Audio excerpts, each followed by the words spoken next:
No dia 21 de outubro, Eris e Marte formam a primeira quadratura, iniciando o desenvolvimento do ciclo atual. Como será que esse ciclo vai se desenvolver? Eu sou Cláudio Costa, astrólogo, vamos conversar e entender um pouco mais desse movimento hoje. Então é a primeira quadratura, primeira de 3, vale a pena lembrar. Momento do incômodo, momento de crescimento, de desenvolvimento de tudo aquilo que foi plantado durante a conjunção. Quer dizer que agora a gente começa a enxergar com maior clareza do que se trata esse ciclo entre Eris e Marte. Lembrando que Eris, representa a discórdia, as intrigas, tenho falado bastante aqui no canal. Lembrando que teve também o auge entre Sol e Eris, o vídeo tá aqui no canal, para quem não assistiu, dá uma assistida, porque a gente tem que desenvolver um pouco mais a consciência sobre Eris. E eu acredito que quanto mais a gente falar a respeito, maiores são as chances da gente compreender, desenvolver essa consciência e levar ela para um próximo nível, quiçá, Ela tá em Áries desde março de 1925, marcou todas as pessoas que estão vivas hoje em dia, todo mundo que está vivo tem Eris no signo de Áries e, portanto, precisa lidar com essa questão dos conflitos, das intrigas que podem muitas vezes resultar em lutas, em brigas, em conflitos, da gente muitas vezes batalhar por aquilo que a gente acha que é necessário, a nossa necessidade, que é o signo de Áries, representa um pouco disso. Quanto mais a gente compreender, porque Áries é um planeta, um planeta anão classificado pela ciência, vai levar cerca de 500 anos para dar a volta aproximadamente, A gente ainda tem que ver, porque ela está quase 100 anos só no signo de Áries. Então vale a pena a gente pensar também, será que vai ser só 500 e poucos anos para ela dar a volta? Mas a gente vai descobrir isso, quem viver verá. Então nesse momento que acontece a primeira quadratura, a gente tem que ter olhos atentos para ver o que vai se desenvolver a partir de agora e do que se trata, esse ciclo que a gente está falando. No vídeo que eu falei sobre Eris especificamente, tá aqui também no canal, vou deixar aqui mais uma vez a chamada, eu mostrei que em vários momentos de guerra, de conflitos, Marte e Eris estavam formando algum tipo de aspecto tenso. Será que vai ser o caso agora?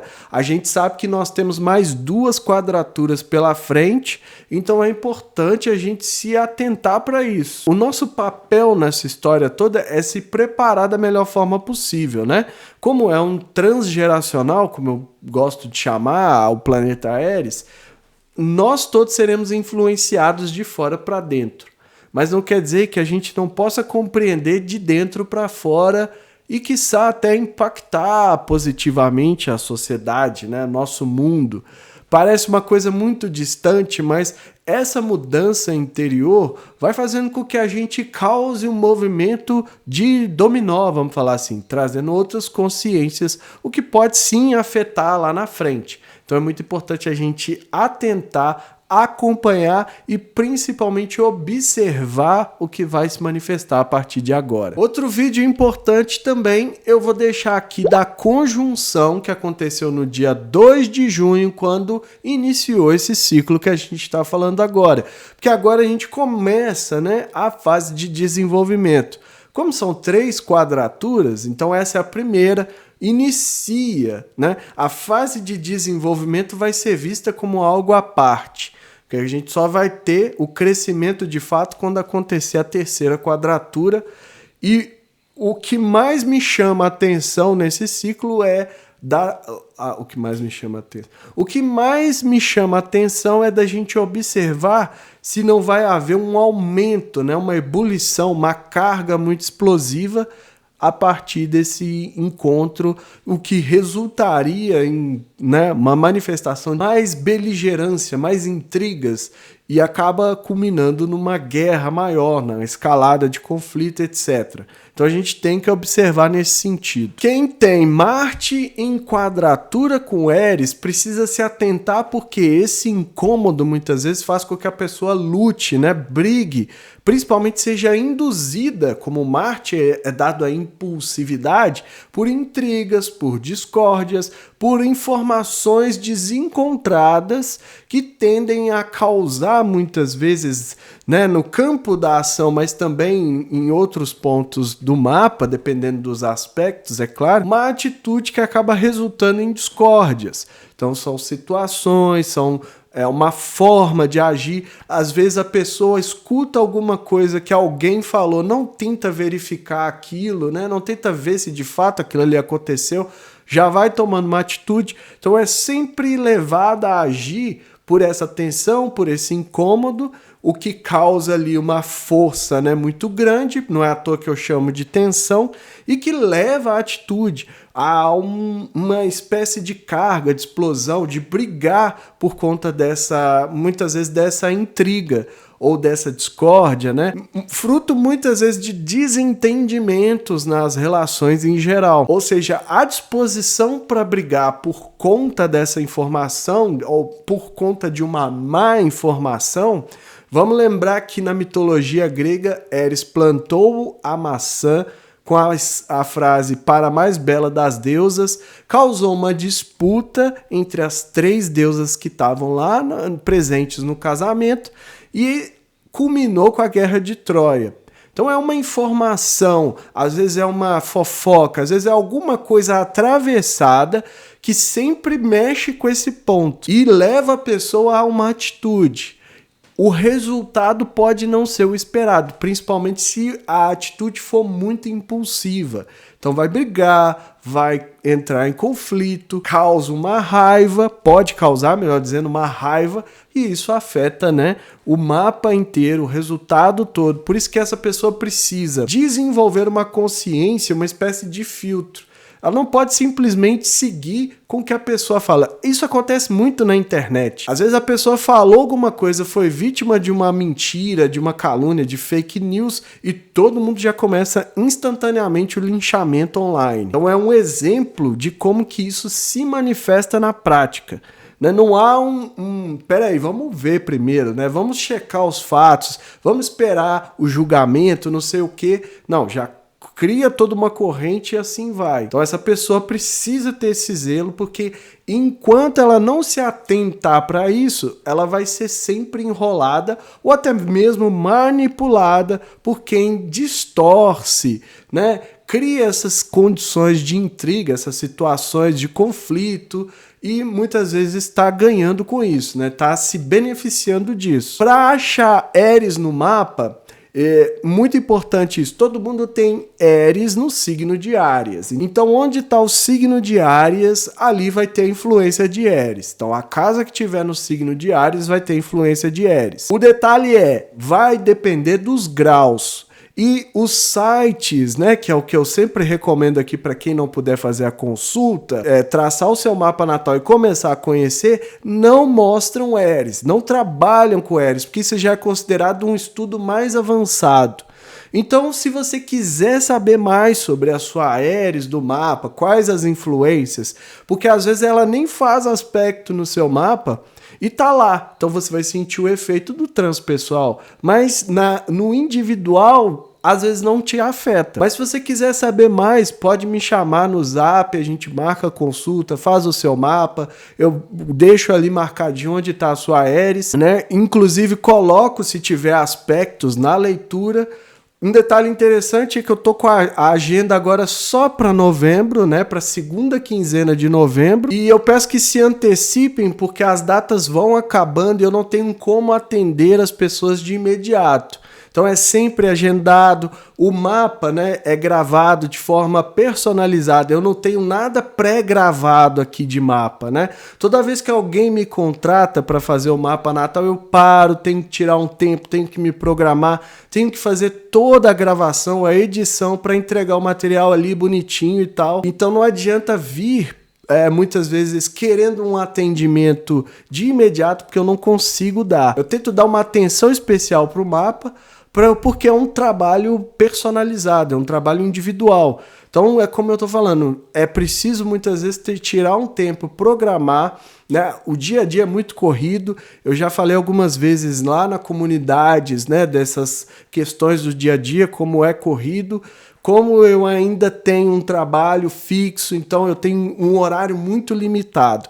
Por isso é importante entrar em contato com antecedência, verificar as datas e fazer o agendamento ali bonitinho. Vou deixar aqui também as próximas datas do ciclo, vamos nos atentar para as próximas quadraturas, que a coisa tende a ebulir a partir dali. E vamos dar uma olhada na mandala para a gente ver quais os outros potenciais estão desenhados ali. Compartilhe esse vídeo com amigos e pessoas que possam se interessar. O canal é independente e quanto mais gente tiver acesso, melhor. Mandala na tela, né, do momento em que Marte e Eris formam a primeira quadratura. O Marte está aqui a 24 graus de Câncer e a Eris, vale lembrar que está retrógrada, né? Tem esse vídeo aqui no canal também, a 24 graus de Áries, signo que o próprio Marte rege. Acontecendo no dia 21 de outubro, às 8h21 do horário de Brasília, né? 8h21 da noite. Então tá aqui a tensão, o incômodo, como eu falei, a gente precisa tomar uma atitude a partir de agora, não dá para ignorar, né? A gente não consegue, por mais que seja um transgeracional que envolve movimentos muito amplos, a gente acaba sendo tocado de forma individual, porque o Marte é um dos chamados planetas pessoais. Então, no campo da ação, no campo da atitude, da força de realização, a gente pode sentir essa influência da Áries aí nesse dia. E aí a gente vai ver que tá uma série de tensões aqui para o lado de Marte, né? Começando aqui pelo próprio Sol, que forma uma quadratura. Então o impulso muitas vezes vem para a gente buscar realizar as nossas vontades, né? Eu sempre falo, Marte é o braço direito do Sol. Então a atenção que o Sol ainda está fazendo com a Áries de auge, né, de oposição, acaba influenciando também a atitude do Marte. A quadratura vem depois do auge do Sol. O Sol vai ter iluminado alguma coisa e agora o Marte, né, coloca ali em movimento, faz a ativação de Áries e mexe também com esse lado solar. Clareza nas atitudes tende a ajudar a gente a lidar melhor com essa força de Áries. Marte também está caminhando para formar a oposição com Plutão, né? O momento ali do auge do ciclo com Plutão. Mas já existe essa tensão. Marte e Plutão tendem a ser uma carga muito explosiva. Plutão é considerado uma oitava acima de Marte, né? O que quer dizer que a gente pode desenvolver a nossa atitude a um outro nível. Não sair brigando por qualquer coisa, batendo, esperneando, né? Gastando energia, gastando tempo. Agir de uma maneira mais profunda, mais intensa, mais centrada e mais direcionada. Uma espécie de uma força mais precisa, assim, por assim dizer. O Plutão não se altera. Plutão sempre traz um movimento profundo, oculto, mas o principal dele é essa característica de não entrar na pilha, né? Passa por diversas crises, diversas transformações, transmutações até, para quê? Para que se empodere.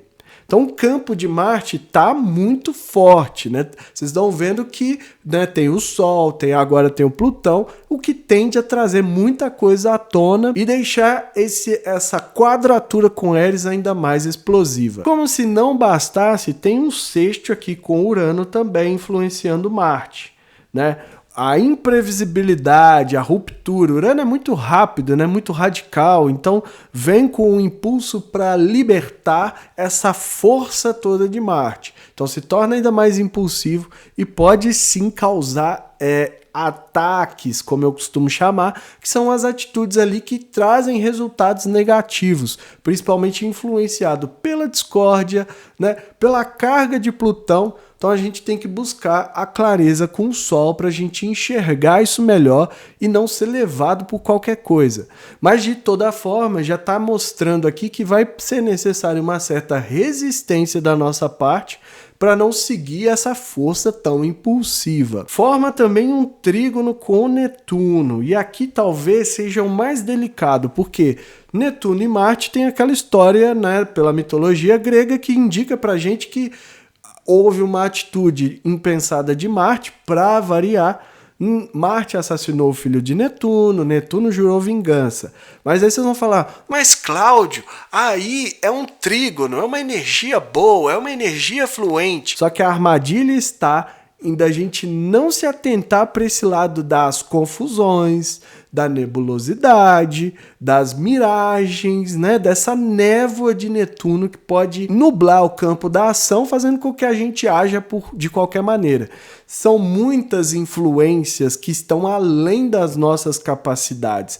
Para a gente lidar com isso aqui, a gente tem que pegar cada um dos pontos aqui e trabalhar com calma. Trabalhar a carga de Plutão, fazendo limpeza, fazendo purga. Trabalhar esse lado de Netuno, que é não agir, né, de forma muito ilusória, perdendo contato com a realidade, o que causaria muitas vezes ali uma sensação de que a gente está deslumbrado demais, e também trazer essa clareza do Sol, para evitar muitas vezes que a gente caia na pilha ali de Urano, de ser muito rápido, radical, influenciado pela discórdia. Então, é como se a gente estivesse lidando com toda uma tensão no campo da ação. As atitudes que a gente tiver nesse dia vão influenciar muito, porque a primeira quadratura é aquela que está marcando o início do desenvolvimento do ciclo, e o resultado pode depender muito de como a gente vai lidar com essa pressão. Isso, claro, falando individualmente, mas na coletividade vocês já sabem, né? O ascendente cai a 1 grau de Gêmeos, então a gente tem que ter um fluxo, tem que ter um certo dinamismo, né? Lidar com a coisa de uma forma mais racional, mais intelectual, até para ajudar. Então vamos pensar antes, pensar bastante, né? Às vezes é coisa de deixar esfriar um pouco esse ímpeto de ação para que a gente consiga muitas vezes lidar com tudo isso. No meio do céu, como bússola, aparece a 5 graus o signo de Peixes, do amor incondicional, da sensibilidade, da compaixão, da empatia, o que ajuda também a suavizar um pouco esse campo de Marte. Marte que está em queda porque está em Câncer. Pode ser daí, muitas vezes, que a gente consiga lidar até com essa carga toda. Mas trazendo também esse lado do Peixes, a gente consegue, né, suavizar muita coisa, principalmente se a gente se coloca no lugar do outro, da outra pessoa, algo que tá muito em falta hoje em dia. Mas não custa a gente, né, se inspirar nessas águas piscianas aí, de muita sensibilidade, de muita imaginação, de muita profundidade e intensidade para a gente lidar com essa carga emocional. Isto tudo também é esperado da gente na coletividade. Então, lá no meio do céu, para onde está apontando, a gente precisa lidar dessa mesma forma com toda essa carga aí que está pairando sobre Marte aqui, né? Vale mais uma vez lembrar. Então a gente precisa zelar principalmente pelas nossas atitudes com clareza, fazendo a limpeza, né? Jogando muitas vezes essa carga da raiva fora, observando as ilusões e as miragens, né? Se atentando para as intrigas e discórdias e principalmente e também para a imprevisibilidade. Tudo isso pode ser feito a partir da clareza do Sol, buscando, né, no último grau de Libra ali, buscando equilíbrio, buscando harmonizar as situações. E a ação também considerando o outro. Tudo isso pode ajudar a gente aí a passar por esse dia, e é tudo isso que eu vejo nessa mandala. Então, cada vez mais é importante a gente analisar esse lado interior, né? Observar como a Áries pode nos influenciar para que a gente consiga, de certa forma, desarmar muitas vezes essas cargas e lidar de forma positiva. Como que isso influencia a nossa atitude? Como que a gente pode estar sendo levado muitas vezes por essa tensão, por esse incômodo, que exige sim que a gente se posicione, que a gente tome alguma atitude, mas o principal é não agir de uma forma tão impulsiva. Às vezes ali a gente precisa trazer essa clareza para conseguir lidar, né? Então é uma força que a gente ainda está entendendo. né? A descoberta de Ares foi só em 2005, de lá para cá a gente viu pouquíssima coisa. Do ponto de vista da astrologia, tem até pouco material a respeito.